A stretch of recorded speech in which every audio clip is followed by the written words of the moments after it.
Gretchen Marquette has been a key member of our community since her interview and her first boss. She has writing comrades across all the genre divides and is a gifted prose writer as well as a remarkable poet. Gretchen's collection of poems moves me. She treats the world with great tenderness. And as she finds her connections to the people, the objects, and the landscapes of the world, her poems seem to grow organically from how deeply she feels and thinks about these subjects. It is remarkable to me as a reader that her poems about family really touch me, but she also has the ability to make me think about and care about her spiritual connection to the great poet Lorca, to moments of childhood cruelty, bewilderment, to the meanings and confusions of living inside a religion, to portraits of animals that are indelible. Gretchen is already building a place for herself in the vibrant Twin Cities literary community. Katrina Vandenberg and I are so pleased to serve on her thesis committee. We really believe in Gretchen's poetry and her beautiful spirit. Please welcome Gretchen Marquette. So for years when I've come to these readings and I've always wondered how people got up to read after an introduction like that. I still don't know. Thank you. I wanted to take a few minutes and just and thank my teachers. I wanted to thank Katrina Vandenberg for being so generous with her time and for working in her own quiet way to make me a far better poet than I was when I first walked into one of her classes. I think we're so lucky to have her. Thank you, Jim Moore, for reading so widely and then sharing what you found with us, and for always expecting so much from us and then being so cool we never wanted to let you down. I wrote some of my best work trying to make his quota of 5 poems a week. Thank you for being so ambitious for all of us and modeling for us what it means to be working. I wanted to thank Patricia Kirkpatrick for showing me the kind of editor and poet that I want to be. Her utter generosity and enthusiasm opened up a wide room I never knew existed and taught me to love poetry in a new way, and that changed my life. I want to thank her for being such a good friend and mentor. And thank you, Deborah, for everything. I think I earned 3/4 of my credits working with you, and I was never bored, and I don't think that I heard you repeat yourself even once. And now that I've been out in the teaching world a little, I've seen what a difficult job it is and how talented you really are. You're an amazing role model. Sorry. For all of us, how you develop community and commit to your art. Thank you. I tried to pick some poems that I knew most of you hadn't heard because some of you have heard these a few times, so sorry about this first one.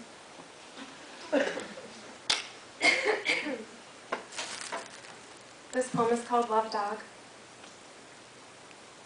I want to serve love, but seem to have teeth even in my tail, like the dog who growled when no dog had ever growled at me, a dog girl. I'd been one of them, twitching over nothing but here is a day, here is a hole, here is a fallen tree for us. This dog was severe, brown-black, kept me at bay with fright. She was a bee, a bear, a bull in the neighbor's field. Her boy said, I'm the only one gets to touch her, and gently drew the skin of her skull and shoulder back to show the pellets still gnawing under her fur. They hurt her for fun, he said, and then my hand was not a hand, but a hazard I recognized, and I learned it right then, how we can't all be darlings in service of love. No, we can't all be love dogs. This poem I wrote last summer. My sister came to visit. Her flight was late, and instead of driving loops around the airport, I parked in a Starbucks. It was really hot, and there was a man in dress clothes sitting at a table outside with all of his little accoutrement and his little cell phone and whatnot. And his ears looked like they were sunburned, and he just was so precious to me, so I wrote him this poem. Ode to a Man in Dress Clothes. When I see a man in a dress shirt, I want to walk up behind him, place my hand between his shoulders, to rest it there for a moment. I think about his socks, how he chose one pair that morning, and the rest are still at home in a drawer. And his shoes, God, those shoes. They break me, especially when they're polished. What does he do to make them shine like that? Yes. All it takes is a shiny pair of shoes, and such a wave of tenderness collapses over me. I start to wonder if he knows how long it's been since he's remembered how fragile he is, how nothing really is meant to last. I can see his ties at rest on their little carousel. Imagine that he held them up in the mirror at the department store, unsure. This poem has an epigraph from a newspaper article I read. The poem is called Brilliant. Researchers at the University of Minnesota Rochester Medical Center found that when they injected the compound Brilliant Blue BBG, a compound found in blue Gatorade, into rats suffering spinal cord injuries, the rodents were able to walk again, albeit with a limp.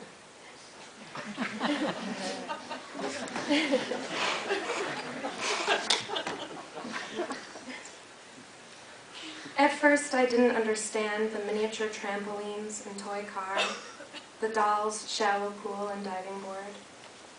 They arrived in brown cartons packed in peanuts. I was told to assemble them, given a screwdriver, a little tube of glue. Someone has a hypothesis, she said, something about brilliant blue. Her lab coat had been laundered recently. The light in the room was dim. She glowed like a tooth in a mouth. The rats stood on hind legs in their cages, peering over each other's shoulders.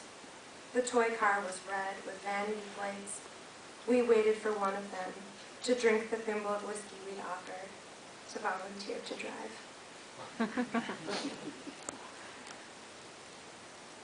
This poem I threw in the trash once, and I pulled it out like 4 days later, and I read it in class, and Susan liked it a lot and wanted to put it in her magazine. I like that story.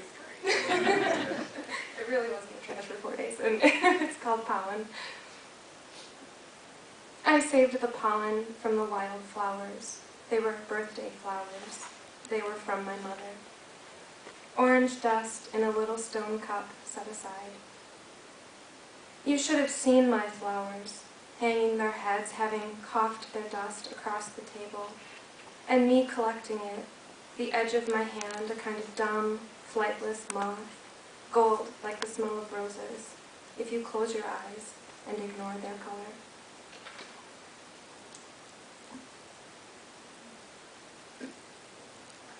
I write about deer a lot. I think about deer a lot. I dream about them.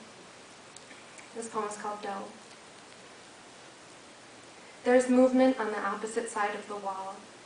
A deer, head down, licking at a shallow wound. The smell of wet, like earth, like the breath of a beloved. I hope you know how hard this is, to arrive, to remember the way in. I have dreams I return home, find everything changed, and I'm lost in hallways between walls. I hear birds, though I don't know what sort. They serve no poetic function, but they sing. Think of them as wild birds. Use any image that comes to mind. I imagine small scraps of tissue, red and blue and green, not birds, but moving like them and singing. The doe lifts her head. Sometimes the deer is my friend's doe, her split ear. Sometimes the doe is made of bone, the femur warped, broken, and healed. How would it be to lie in wet grass or snow, leg broken, to need water, to get up again? I don't think on it too long. I know I'd die of thirst. During Thanksgiving dinner, everyone laughed at his story, how he'd shot a buck with 6 points, found it was a doe with antlers. Why are so many love stories tragedies?